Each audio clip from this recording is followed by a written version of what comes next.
il y a un autre grand point commun dans vos romans, il y en a même plusieurs, c'est le café, la bibine et la clope pour faire simple, ou le clope. Hein, je vais lire quelques passages et puis c'est vous qui direz qui l'a écrit. Je vais essayer de les retrouver.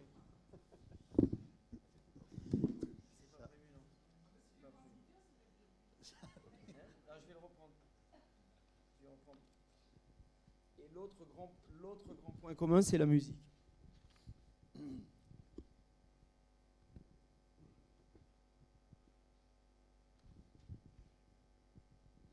Léon John jugea que l'heure était au demi. Sans vouloir jouer de l'herbe, je viens d'en parler, il pensait que cette boisson réunissait pas mal de qualités. Elle était fraîche, conviviale, presque inoffensive, populaire donc, bon marché, le polar, et se laisser remettre d'un geste simple avec un minimum de vocabulaire, demi. Vous savez qui a écrit ça? Ah, ouais, c'est vrai.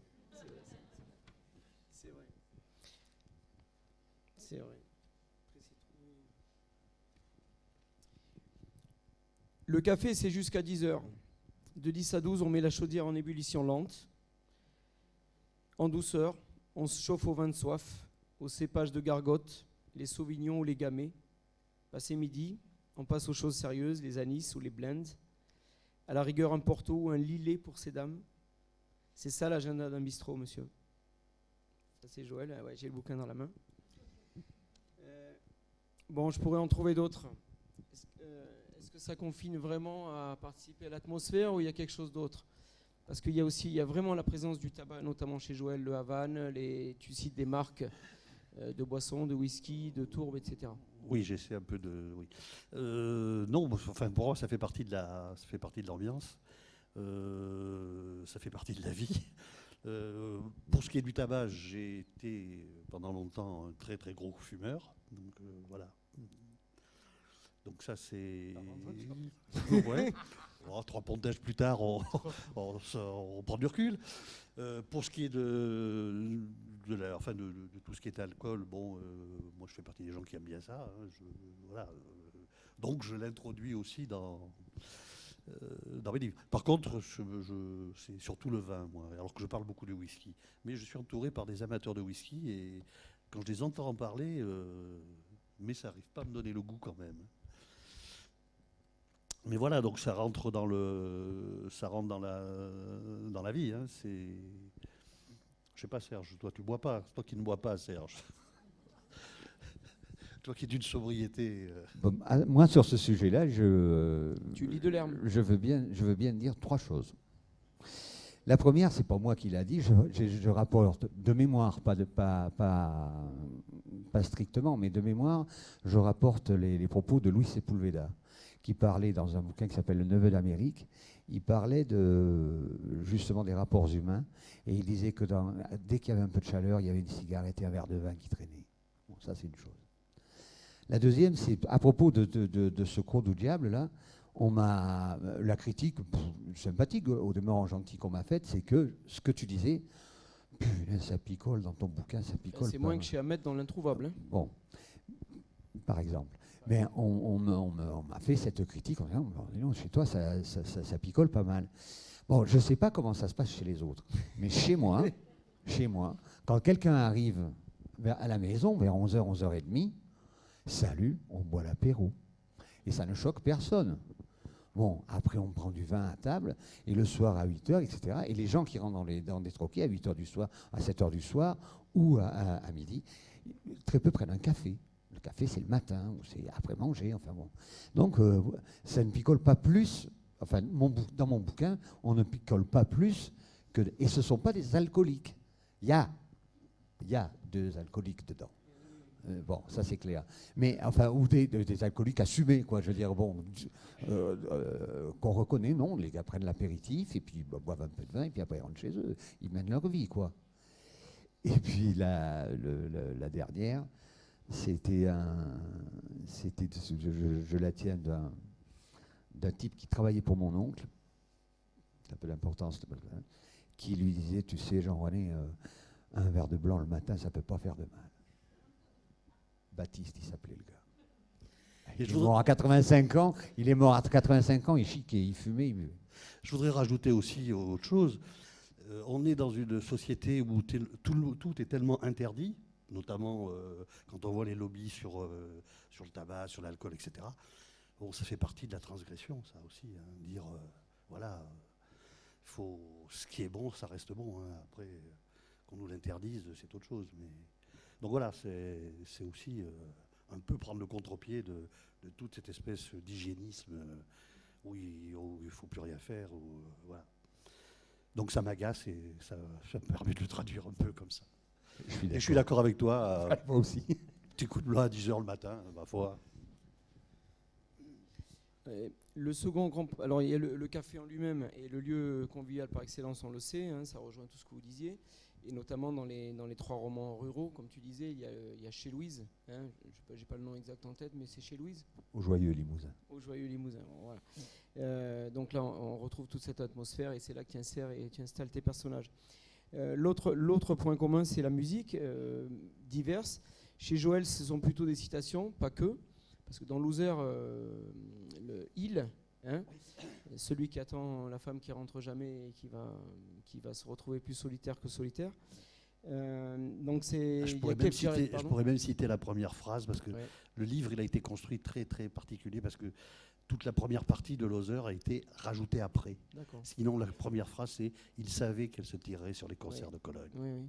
C'est la première phrase. Donc c'est pas rien, mais bon tu l'évoques souvent dans le roman. Dans le dernier, il y a Miles Davis qui est cité au moins quelques fois. Mick Jagger, la seconde jeune fille, qui est. Oui, c'est aussi c'est Sandra, je crois. Oui, tout à fait. Voilà, c'est dans Loser, la seconde jeune fille qu'il rencontre. Voilà. Et chez Serge, on est plus on n'est pas loin de la musique rurale. Je vais citer 2 passages. Page 56 de Laurent Choffléon. On a une musique qui est un peu lourde. Il faut du talent et de la foi en quelque sorte pour faire groover la musique trad. Il y a les Irlandais, les Bretons qui y arrivent. Normal, c'est des marins. Ils passent leur vie à danser sur leur bateau pour lutter contre les mouvements de la mer. Tandis que nous, on s'active pesamment sur des chemins de cailloux avec des sabots qui nous déboîtent les chevilles à chaque pas, si on rêve. Et le deuxième passage.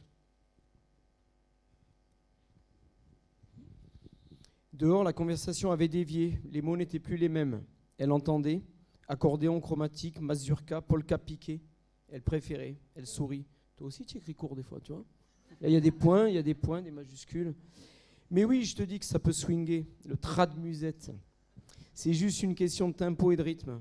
Tiens, regarde qui débarque à cette heure chez les ploucs. Voilà.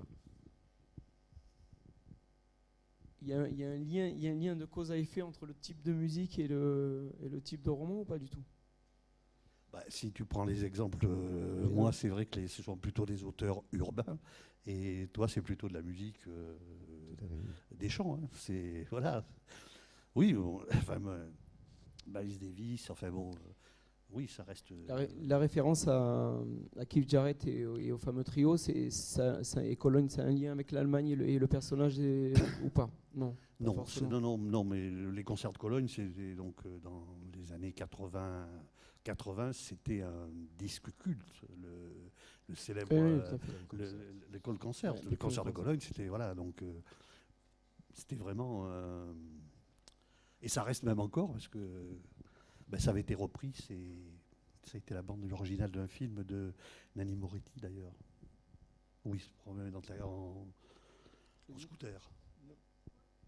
Un film de Nanni. Journal intime. Il y a une grande partie où il y a le concert de Cologne. Voilà. Ouais. Donc c'est intemporel le concert de Cologne. Voilà, mais donc c'est pas des hasards, c'est des disques qui pour moi sont, c'est des disques cultes. Moi, je voudrais ajouter quelque chose à propos de cette musique, le lien entre la musique et le polar. C'est Marc Villard qui disait ça. Il disait de toute façon, les polars, c'est comme le rock'n'roll, c'est des standards. Voilà, il y a toujours les mêmes personnages qui reviennent, la même chose qui revient. Et en rock'n'roll ou en blues ou en musique traditionnelle, c'est pareil, c'est la mesure qui revient toujours. Les 4, 1, 2, 3, 4, 5. et ça part. Et donc, le polar, c'est un peu, il y a un peu de ça, quoi. Et puis après, bon, ben voilà, selon l'origine, les choix de l'écrivain, de l'auteur, ben voilà, la femme va être fatale ou pas, ou un peu moins, le bandit va être vraiment méchant ou pas, etc. Mais ça fait quand même de bonnes chansons et ça fait quand même de bonnes histoires. Non, rien, moi, tu parlais des femmes. Moi, dans mes livres, moi, les femmes, elles sont toujours fatales. Donc, j'ai pas de. Moi, j'ai pas de souci là-dessus. Pas de souci là-dessus. Non, ben non. Je classe vite fait, voilà. Elles sont fatales. Mais justement, on va en venir à elles. Hein. Donc, dans Loser, qui se passe en 78, donc juste l'année après, ou à peu près une ou 2 années après l'éclosion, ou en tous les cas l'affermissement des actions de la bande Abadère, il y a elle et il, on n'est pas loin du nouveau roman quelque part, hein, dans cette ambiance-là, fin des années 80, 83 la parution. On apprend qu'elle tue quelqu'un dans un hôtel et on ne sait rien d'autre d'elle. Mais petit à petit, on va la découvrir et franchement, je sais pas, pour ceux et celles qui l'ont lu, c'est vraiment un personnage de femme libre vraiment extraordinaire.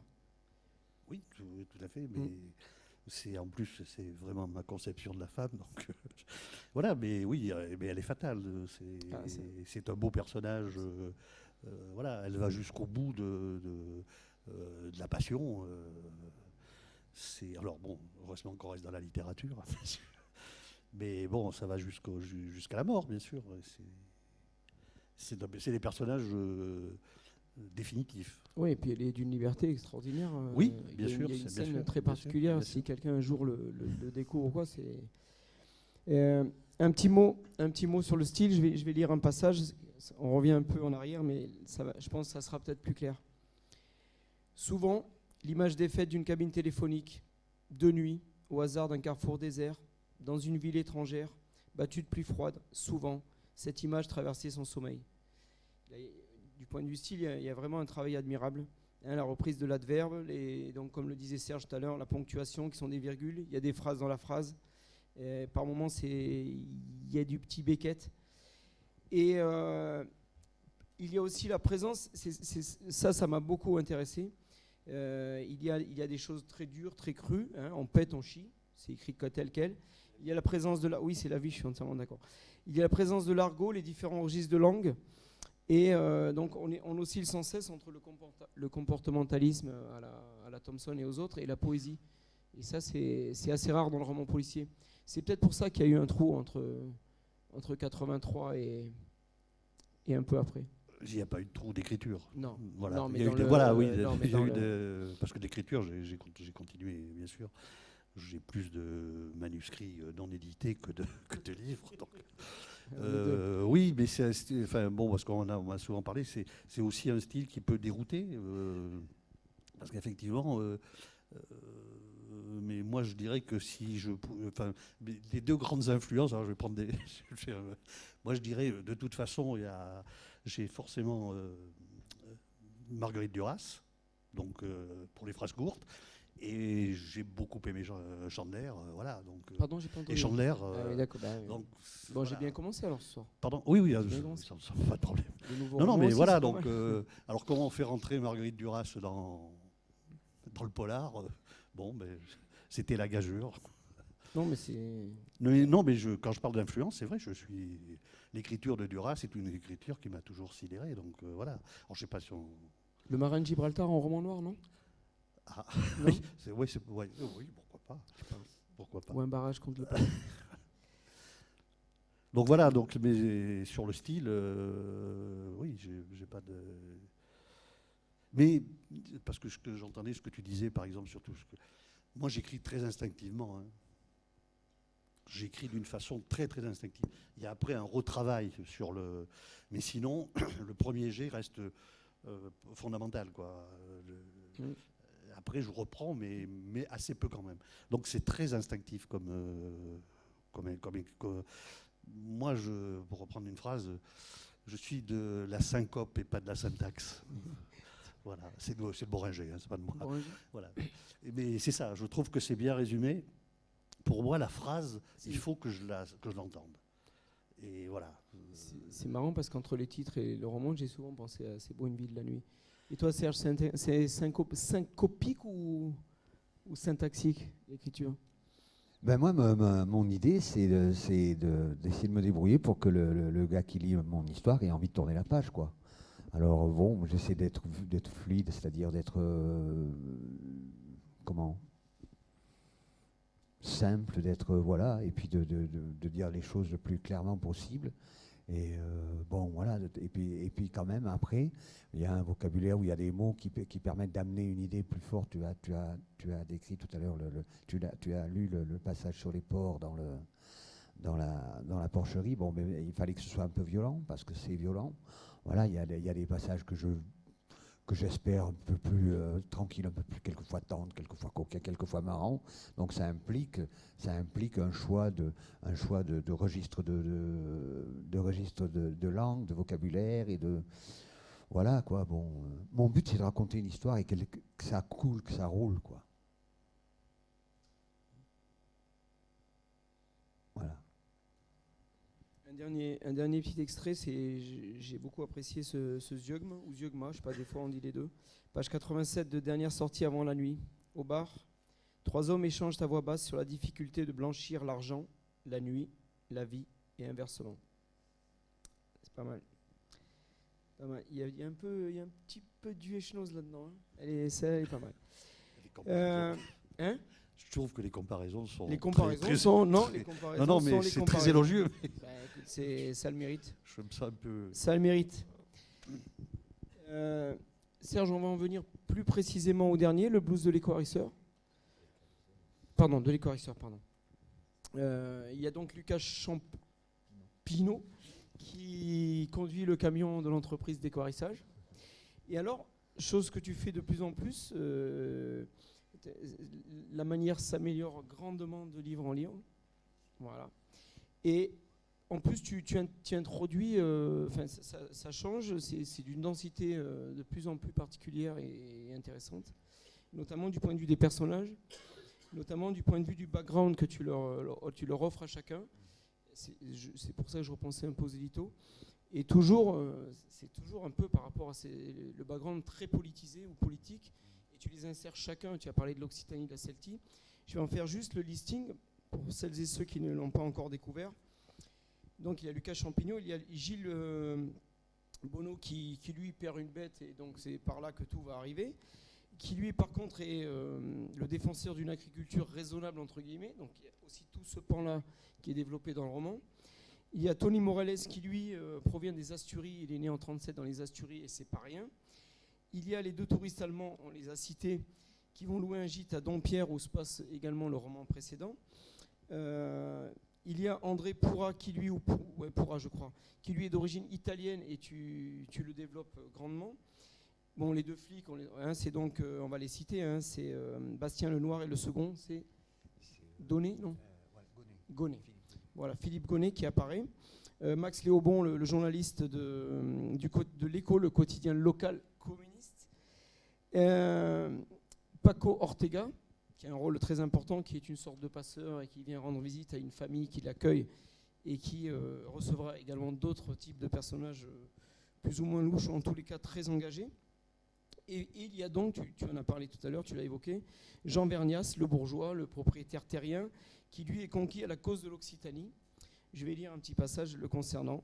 Il y a les frères Mujavic qui, eux, sont les tueurs serbes et qui, vraiment, et Louise dont on a parlé, il y a un foisonnement de personnages, un foisonnement d'arrière-cours où tu vas chercher leur biographie, leur autobiographie, et franchement, c'est... Oui, ce que je voulais dire, bon, oui. Les tueurs, ça fait partie de ces gens, voilà, de ces gens un peu incontournables, enfin, qu'on sort quand on en a besoin. Mais tu évoquais Tony Morales. Bon, ben voilà, c'est un type qui vient des Asturies, mais ça, il y a eu en Limousin, le Limousin a accueilli ces réfugiés espagnols qui venaient dans les années 30, 37, 40. Et donc, il y a une communauté espagnole assez importante, d'origine espagnole, je veux dire, assez importante en Limousin. Bon, pour les Italiens, c'est un peu moins. C'est un peu moins. C'est un peu plus anecdotique dans celui-là. Voilà. C'est un peu moins présent, l'installation d'Italiens sur sur la région. Mais voilà, les touristes allemands, donc, ben voilà, le tourisme a pris une part importante aussi dans notre région. Et puis voilà, on peut continuer comme ça. Le Gilles, c'est un agriculteur qui est jeune, quoi, qui a 35-40 ans. Et bon, ben voilà, il est témoin, il se rend bien compte que l'agriculture qui est voulue qui est pratiquement imposée, bon, ben, ça amène au mur, quoi, ça amène à des trucs qui vont plus du tout, dont on commence à percevoir un peu les déviances et vers où ça peut amener, quoi. Bon, ben voilà, donc il réfléchit un peu. Alors, l'agriculture carrément bio, c'est quelque chose avec laquelle il faut prendre avec des pincettes, parce que je ne veux pas vous faire un cours sur le machin, bon, etc. D'ailleurs, je suis très mal placé là-dessus. Mais bon, voilà, chaque personnage amène avec lui une sorte de passé, soit un passé, soit des décisions, soit une situation. Et puis voilà, ben, c'est à ça qu'il sert. Hein. C'est à ça qu'il sert. Alors, un petit rabiot concernant le style de Serge. C'est Lucas Champineau, c'est la présentation du personnage d'entrée. Lucas Champineau n'aimait personne, ni homme ni bête. Le problème, c'est qu'un jour ou l'autre, on devait solliciter un type comme Champeau. Un jour ou l'autre, une bête venait à s'allonger, fiévreuse, sur la paille humide d'une étable sombre. Ouais. Et donc Jean Vernias, le bourgeois, concernant conquis à la cause de l'Occitanie, page 53. Pour beaucoup de gens du Midi ou d'ailleurs, l'Occitanie n'était qu'un nom qui désignait une vague partie du sud de la France, au cœur de laquelle quelques vieux parlaient encore un patois moustachu pour impressionner des touristes écolos et faire obéir des chèvres. Voilà. Il y a tout de même le sens de la formule. Avant de vous laisser la parole, puisqu'on pourra faire circuler un micro, j'ai deux petites critiques personnelles. Moi, j'ai fait bien pire, mais j'en ai deux petites qui vont amener mes deux dernières questions. Alors, voilà. Donc, allez, je vais reprendre dans l'ordre avec Joël. Je me suis posé la question sur le début du dernier. J'ai senti quand même la petite part de guide touristique, mais c'est personnel. Je viens à Limoges depuis 13-14 ans. Je l'ai un petit peu senti. Alors, j'ai eu le plaisir de voir la gare, en dehors du fait qu'elle soit sur la couverture. On a eu le plaisir de voir Laurence, où on mène ce club depuis 13-14 ans. La médiathèque, à un moment donné, le personnage qui va se faire assassiner est juste devant la médiathèque. Alors, la question est celle-ci, comment tu as géré ou traité justement, comment tu parles de la ville sans trop en dire, sans trop aller vers le guide? L'histoire de ce livre, il y a deux versions. D'accord, merci.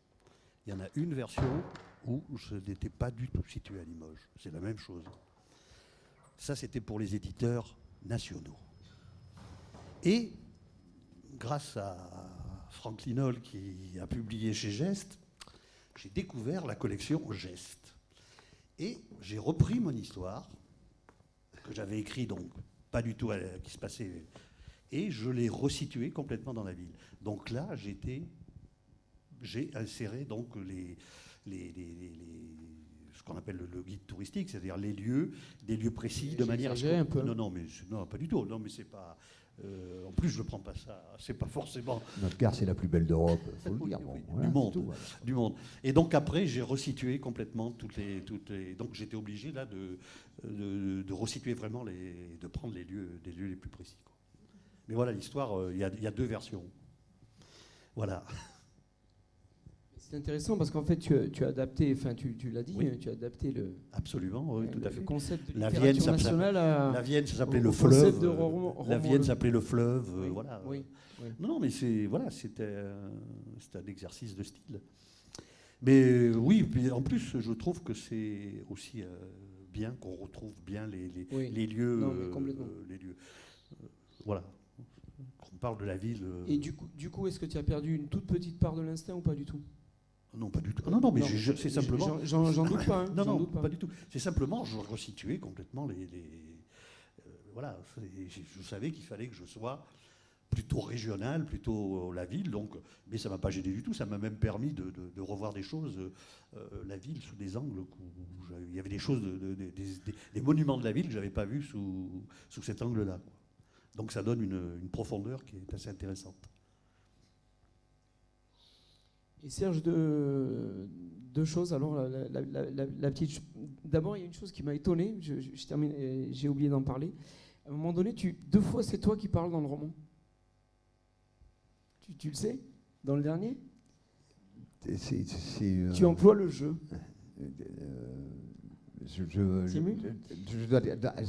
Page 96. Je sais que je peux. Je sais que je l'ai fait, oui. Mais j'ai piqué ça à Westlake. Non, je croyais que tu étais dans un édito de la vache qui lit, moi. Bon, les 2 fois, c'est j'en oublie. Bon, enfin, il y a 2 fois ça. Alors, donc, et je reviens juste pour amener ma dernière question. Le flic ou les 2 flics, c'est un peu pareil dans le précédent, mais dans le dernier, il s'installe quand même à demeure là-bas, chez Louise, pendant 2, 3, 4 semaines. Alors, il y a une forme de légèreté. Bon, bien évidemment, dans la réalité, ça ne se passe pas comme ça. Mais est-ce que c'est quelque chose que tu as vraiment voulu comme ça, par rapport à l'atmosphère de chez Louise et comment tu voulais diriger ce roman rural? Ou est-ce que c'est quelque chose, tu t'en fiches un peu Ta question m'a même parlé des flics, des deux. Ah oui, parce que je vais même plus loin, c'est même à un moment donné le journaliste Max Léaubon qui leur apprend des trucs. Bon, il y a des petits, voilà, mais c'est juste un petit point. Alors, si je me souviens bien, Max Léaubon leur apprend des trucs qu'il a chopé sur l'agence France Presse, etc., sur les agences comme ça mondiales qui envoient des nouvelles. Et donc les deux flics peuvent ne pas être au courant de tout ça. Maintenant, les 2 flics, c'est vrai que je suis à l'aise avec. Voilà, je suis à l'aise avec ces 2 flics qui sont plus témoins que flics. Bon, je me suis quand même renseigné un tout petit peu auprès de flics, quoi. Est-ce qu'un flic de Limoges peut aller enquêter dans ces endroits, etc. Le mec m'a dit oui, quand il y a meurtre, de toute façon, on bouge. Et voilà, donc là, je suis dans la. Mais après, le fait que ces gars se sentent bien, eh ben voilà, ça fait partie aussi ça fait partie du fait qu'ils se sentent bien dans la musique country, rock, blues. Ça fait partie aussi du fait qu'ils se sentent bien au troquet. Voilà, bon, alors pourquoi ne pas les faire un petit peu s'installer? C'est surtout c'est plus des témoins, c'est le fil rouge un peu qui amène l'histoire. Je voudrais revenir sur ce dont vous parliez tout à l'heure tout de suite avec Joël, à propos de la volonté d'installer son histoire dans un endroit, etc., etc. Bon, les bouquins là, qui ont été publiés, ils ont été publiés par une maison d'édition qui n'est pas régionale.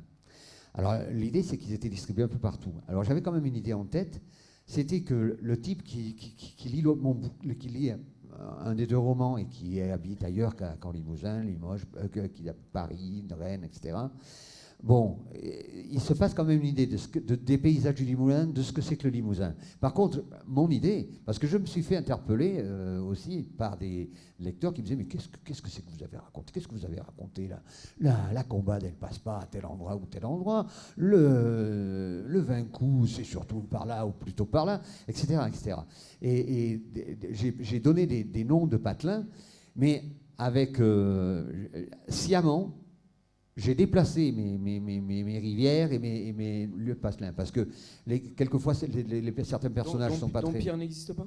Comment? Dompierre n'existe pas. Mais il existe partout. Partout. Il existe partout. Il y a des Dompierre les églises, il y a Doms, il y a Dol-Palestel, il y a plein d'autres. Surtout le Limousin, je les ai pas.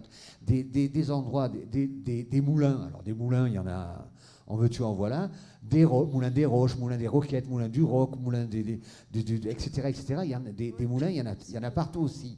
Et donc j'ai fait assez attention à ça, c'est que la personne qui habite à tel endroit ne puisse pas, que personne ne se reconnaisse dans les personnages que j'ai inventés, quoi. Parce que bon, il y en a qui sont pas très recommandables aussi, quoi. Oui, parce que c'est vrai que le fameux avertissement en début de roman, il n'y est pas. Et oui, non, mais c'est une petite erreur. Je lui en veux pas à Jean-Jacques Reboux, l'éditeur, mais je vais lui demander de. Il y a une dernière chose que je voudrais rajouter sur le bruit, puisqu'on était tout à l'heure, on parlait des influences, etc. Je dirais pas la fin, puisque la fin de dernière sortie avant la nuit, c'est aussi, j'étais le clin d'œil, c'est un hommage à Horace McCoy, parce que le personnage finit comme finit Dolan dans Un linceul d'un pas de poche. D'accord. Voilà. C'était ma petite. Il y a quelqu'un qui a relu dans une des dernières vaches qui lit On achève bien les chevaux. Et qui en a fait, elle est peut-être dans il ou elle est peut-être dans la salle. C'est la petite MG qui est là. Vous avez un micro à votre disposition si vous voulez poser des questions.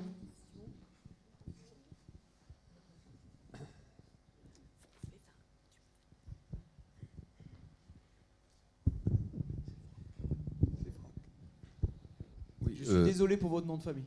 non, mais c'est pas grave. Non, mais je suis désolé. Bonjour. Franck Linol. Franck Non, Linol. Notre maître à tous. Non, merci Joël. Je voudrais m'adresser donc à vous. Oui, une question à vous. Et par rapport au thème du guide touristique, je vous renvoie à une remarque telle que je l'ai entendue. Quand Modiano aligne les noms de rues de Paris, décrit dans le plus petit détail, ce n'est pas un guide touristique. Quand Fred Vargas décrit dans le minutieux détail les petits quartiers de Paris, ce n'est pas un guide touristique. Quand Joël Nivard ou d'autres décrivent dans le détail notre ville, ça devient un guide touristique. Et ça me renvoie à la représentation, à l'image qu'on a du polar que l'on appelle régional. C'est un grand débat à avoir. Moi, on m'a renvoyé aussi ce compliment de guide touristique. Moi, je préfère parler d'hyperréalisme, de réalisme ou d'hyperréalisme. C'est-à-dire que quand on est dans un lieu, on le décrit. On décrit un personnage. Quand on décrit un personnage, soit on est flou, soit on est très net. Soit on est dans l'expressionnisme, soit on est dans l'impressionnisme.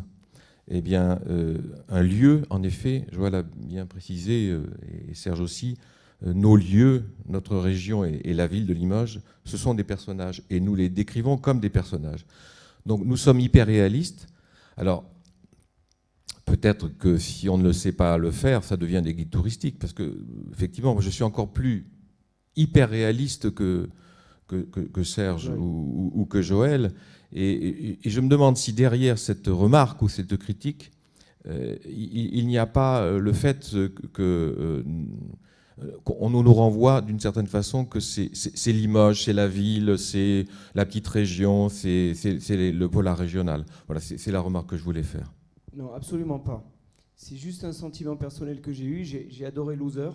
Je crois que j'en ai parlé avec emphase et avec beaucoup d'affection. C'est un texte que j'aime beaucoup. J'ai senti au début, et il se trouve que dans la réponse de Joël, je crois que j'ai eu, il me semble, un petit retour, mais je peux me tromper.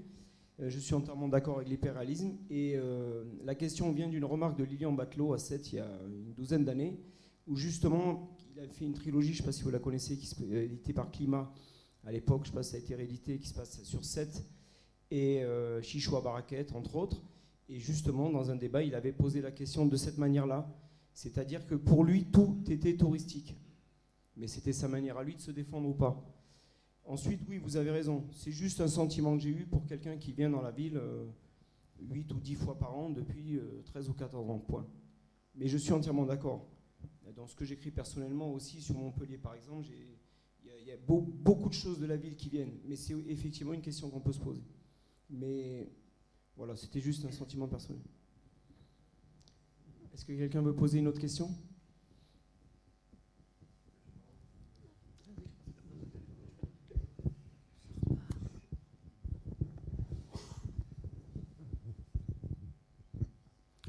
Voilà, bon, moi je crois qu'il y a des petites erreurs aussi là, c'est que il y a des éditeurs de Limoges qui ne sont pas des éditeurs régionalistes. Je suis un lecteur de tous les collègues là qui sont installés, et mes voisins aussi. Moi, un truc qui m'intéresse beaucoup, c'est que, contrairement, c'est le rapport au concret, mais un concret terriblement ouvert. Moi, je viens d'un autre milieu, c'est-à-dire de la poésie, de la littérature, etc. Et dans le polar, je me régale, parce que les hommes sont concrets, ils boivent, ils fument, ils baisent, ils sont malheureux, il y a le rapport à l'âge, il y a le rapport à la tristesse, il y a le rapport à l'échec, etc. Et ils vivent dans une ville réelle. Mais Limoges, c'est une ville ouverte, c'est pas une ville enfermée. Et moi, je considère ces auteurs-là comme des auteurs. Et on n'a jamais fait le procès à un auteur de Paris d'être un auteur régionaliste, par exemple. Alors ça pose des problèmes. Un truc intéressant dans le polar que ne se permet pas la littérature beaucoup plus classique, ils introduisent le politique d'une manière hyper agréable, concrète, pratique, et c'est tout un pan de l'histoire qui a disparu dans la littérature classique. Et moi je considère en ce moment les très grands écrivains, il y a un grand glissement de très grands écrivains chez les polars 2. Notamment français, américain. Enfin, je trouve que c'est un gars qui écrit sur Limoges, je vais finir là, mais un gars qui est de Limoges, qui écrit sur Limoges. Il y a deux styles. Ça peut être un écrivain régionaliste, mais il y a des éditions pour ça. Et c'est visible. C'est un monde mort, fermé, clos. Et les écrivains qu'on côtoie là, ce sont d'abord des écrivains ouverts sur le monde. Et Limoges, c'est un prétexte fabuleux. C'est tout, hein. Non, je suis d'accord avec ça. Peu importe, on peut le situer où on veut. Après, quand je disais tout à l'heure qu'on avait rendu Limoges un peu exotique, c'est bien, quoi. On parle de notre ville, et dans notre ville, je dis toujours, le Wyoming, c'est la Creuse. Et voilà, donc on parle de là où on est. Moi, j'ai pas l'impression de faire du tourisme, hein, simplement les lieux que je décris sont des lieux que moi j'aime et des ambiances que moi j'aime y retrouver dedans. Donc voilà, à partir de là, je écris dans ma ville. Je comprends ce que dit Franck. Oui, voilà, ben on vit dans des endroits qui sont chargés d'histoire, chargés de vie, chargés de... Voilà, et... Donc voilà, ces histoires-là, ces vies-là, cette histoire, ben, elle transpire, quoi. Elle transpire dans les rues, dans l'architecture, et donc c'est quand même, voilà, ça s'utilise, ça, voilà, on utilise ça comme c'est Franck Bouys qui disait qu'on n'a jamais critiqué. C'est un peu ce que disait Franck Linol, qu'on n'a jamais critiqué dit de Jim Harrison, qu'il était écrivain régionaliste, quoi. Franck Bouys. Une autre intervention, une question ?